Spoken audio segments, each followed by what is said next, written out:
Super പ്രൈമിൻ്റെയും അവസാന ഘട്ടത്തിലേക്ക് ഞാൻ ശ്രീ രണ്ടത്താണിലേക്ക് പോകുന്നതിന് തൊട്ട് മുമ്പായി ശ്രീ ഒ അബ്ദുള്ളയിലേക്ക്. ശ്രീ ഒ അബ്ദുള്ള, ഇവിടെ ഈ മാർക്സിസ്റ്റ് തീവ്രവാദ ഗ്രൂപ്പുകളെ കൃത്യമായി കണ്ടെത്താൻ പോലീസിന് കഴിയുന്നുണ്ട്. കേരളത്തിൽ രൂപേഷിനെ അറസ്റ്റ് ചെയ്തല്ലോ. അതുപോലെ തന്നെ രാഷ്ട്രീയ കൊലപാതകങ്ങളുടെ കേസ് വരുമ്പോൾ കേന്ദ്ര ഏജൻസികൾ വരേണ്ടതില്ല എന്ന ശക്തമായ പ്രതിരോധം ഇവിടെ തീർക്കാറുണ്ടല്ലോ. അതേസമയം ഇത്തരം ചില വിഷയങ്ങൾ വരുമ്പോൾ അത്തരമൊരു സമീപനമല്ല വരുന്നത്. NIA വന്നോട്ടെ എന്ന നിലപാടാണ്. അല്ലെങ്കിൽ ഇവിടെ അന്വേഷണത്തെ ഒരു പരിധി വിട്ട് എവിടേക്കും എത്തിക്കാത്ത തരത്തിലുള്ള ഒരു പരസ്പര ഭരണ പ്രതിപക്ഷ തലത്തിൽ ഇരുവരും ഇരിക്കുമ്പോൾ പരസ്പര സഹകരണമാണ് കാണുന്നത്. അങ്ങനെ സംഭവിക്കുമ്പോൾ ഈ കേന്ദ്ര ഏജൻസികൾ വരികയാണ്. അവർ പറയുന്ന കഥകൾ മുഴുവൻ അങ്ങനെ അംഗീകരിക്കേണ്ടി വരികയാണ്. അതിൻ്റെ ഭാഗമായി പിന്നെ മനുഷ്യാവകാശ ലംഘനങ്ങൾ നടക്കുന്നുവെങ്കിൽ അതിന് വഴിവെക്കുകയാണ് ഇവിടുത്തെ സംവിധാനങ്ങൾ ചെയ്യുന്നത്. ഇത്തരമൊരു വിമർശനത്തെ താങ്കൾ അംഗീകരിക്കുന്നുണ്ടോ? അല്ല, അതിനാമുഖമായിട്ട് താങ്കളോട് ഞാൻ പറയട്ടെ. അതായത് അന്വേഷണം നടത്തി, ജുഡീഷ്യൽ അന്വേഷണം തന്നെ നടത്തി എന്ന് വെക്കുക. ബോംബെ കലാപത്തിൽ ശ്രീകൃഷ്ണ കമ്മീഷൻ അന്വേഷണം നടത്തി. 12 കൊല്ലം എൻ്റെ ജീവിതത്തിൽ നിന്ന് നഷ്ടമായി എന്നാണ് ശ്രീകൃഷ്ണ പറഞ്ഞത്. ജസ്റ്റിസ് ശ്രീകൃഷ്ണ, അദ്ദേഹത്തെ പോലത്തെ ഒരു ജസ്റ്റിസ് ഒരു പക്ഷേ ഇന്ത്യയിൽ ഉണ്ടായിട്ടില്ല. അത്രയും സത്യസന്ധ ജുഡീഷ്യൽ കമ്മീഷൻ അന്വേഷിച്ച് കുറ്റപത്രം സമർപ്പിച്ച് കോടതിയിൽ കൊടുക്കുന്നത്. ജുഡീഷ്യൽ കമ്മീഷന്റെ റിപ്പോർട്ട് അംഗീകരിക്കുകയോ ഇല്ലാതിരിക്കുകയോ ചെയ്യാം. ഒരു നടപടി വളരെ വ്യക്തമായിട്ട് ബോംബെ കലാപത്തിന് ഉത്തരവാദി താക്കറെയാണ് എന്ന് ചൂണ്ടിക്കാണിച്ചു. പോയി ഇറങ്ങി കലാപം സൃഷ്ടിക്കും മക്കളെ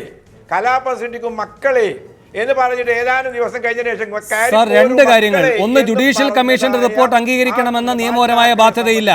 2, ബാൽ താക്കറയുടെ പേര് ശ്രീകൃഷ്ണ കമ്മീഷൻ പറയുന്നുവെങ്കിൽ അതിനെ അനശ്വരമായി അങ്ങ് കാണുന്നുവെങ്കിൽ നാനാവധി കമ്മീഷൻ അങ്ങൊക്കെ പറയുന്ന ഈ 2002 ഗോദ്രയിൽ ഗോദ്ര കലാപത്തിൽ ഈ പറയുന്ന നരേന്ദ്രമോദിക്ക് പങ്കുണ്ടെന്ന് തന്നെ കരുതുന്ന വ്യക്തിയാണല്ലോ അങ്ങ്. നാനാവധി കമ്മീഷൻ ഒരിക്കൽ പോലും വിളിച്ചിട്ട് പോലുമില്ല മോദിയെ. അല്ല, ഞാൻ പറയുന്നത് അന്വേഷണം നടത്തുക എന്ന ഒരു സംഗതിക്ക് താങ്കൾ അതിര് കവിഞ്ഞ പ്രാധാന്യം നൽകരുത് എന്ന് ഞാൻ പറയുന്നത്. രണ്ടാമത്തെ മറുപടി മിസ്റ്റർ MT രമേശ് പറയുന്നു, അബ്ദുള്ള അബ്ദുറഹ്മാൻ ഇവിടെ പിന്നെ റിയാസും എല്ലാം തന്നെ മതത്തിൻ്റെ പേര് പറയുന്നു. അദ്ദേഹത്തിൻ്റെ പാർട്ടിയിൽപ്പെട്ട അല്ലെങ്കിൽ അതിനോട് ബന്ധമുള്ളതായ 100 സംഘടനകൾ, അതിന് നേതാക്കൾ എന്താ പറഞ്ഞുകൊണ്ടിരിക്കുന്നത്? 24 മണിക്കൂറും ഒരു പ്രത്യേക മതത്തെ സമുദായത്തെ പ്രതിക്കൂട്ടിൽ നിർത്തിക്കൊണ്ട് ന്യൂയോർക്കിൽ പോയിട്ട്, ന്യൂയോർക്ക് യൂണിവേഴ്സിറ്റിയിലാണല്ലോ സുബ്രഹ്മണ്യ സ്വാമി പറഞ്ഞത്, മലപ്പുറത്തേക്ക് പോലീസിന് പ്രവേശനമില്ല, അവിടുന്ന് ഹിന്ദുക്കൾ ഒഴിഞ്ഞു പോയിക്കൊണ്ടിരിക്കുന്നു. പക്ഷേ അഭ്യൂഹങ്ങൾ അന്വേഷിക്കണമെന്നല്ല പറയുന്നത്. അല്ലല്ല, നമുക്ക് പറയാൻ സൗകര്യമുള്ള മേഖലയിൽ നാം വാചാലനായിട്ട് കാര്യമില്ല. അഭ്യൂഹങ്ങളെ പറ്റി അന്വേഷിക്കണമെന്നല്ല. ഒരു സ്ഫോടനം നടന്നു, അന്വേഷിക്കേണ്ടേ? അന്വേഷണം എങ്ങോട്ടും എത്തുന്നില്ല.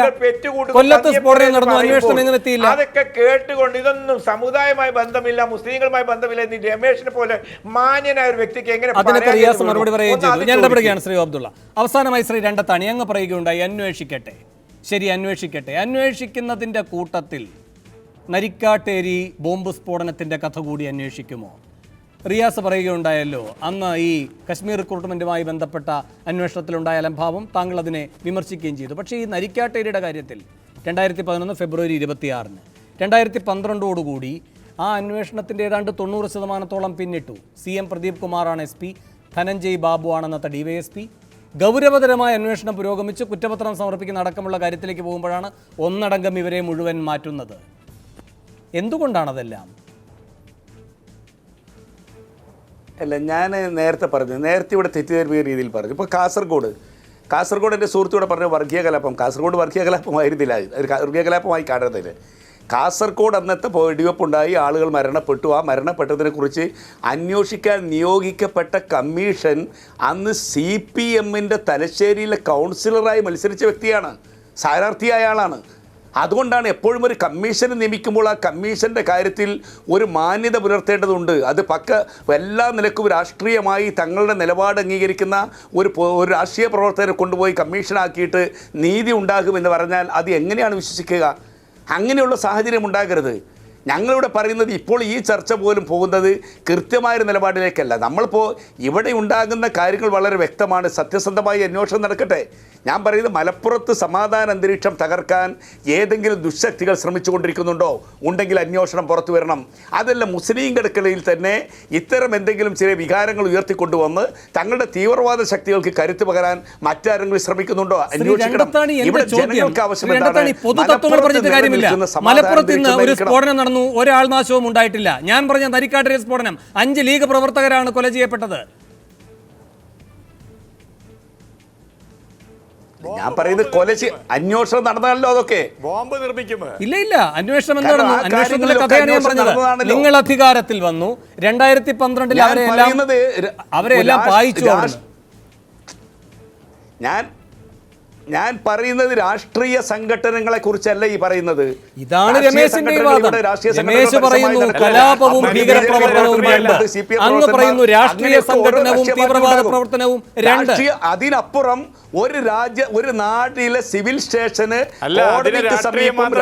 പ്രവർത്തിച്ചുകൊണ്ടിരിക്കുന്ന ഒരു സ്ഫോടനം നടക്കുന്ന ശരി ശരി ശരി എനിക്ക് ചർച്ച അവസാനിപ്പിക്കണം. റിയാസ് 30 സെക്കൻഡ്. ബോംബെറിഞ്ഞ് മാർക്സിസ്റ്റുകാരെ എറിഞ്ഞാന്ന് വരുത്തി തീർക്കാനുള്ള പദ്ധതിയായിരുന്നു.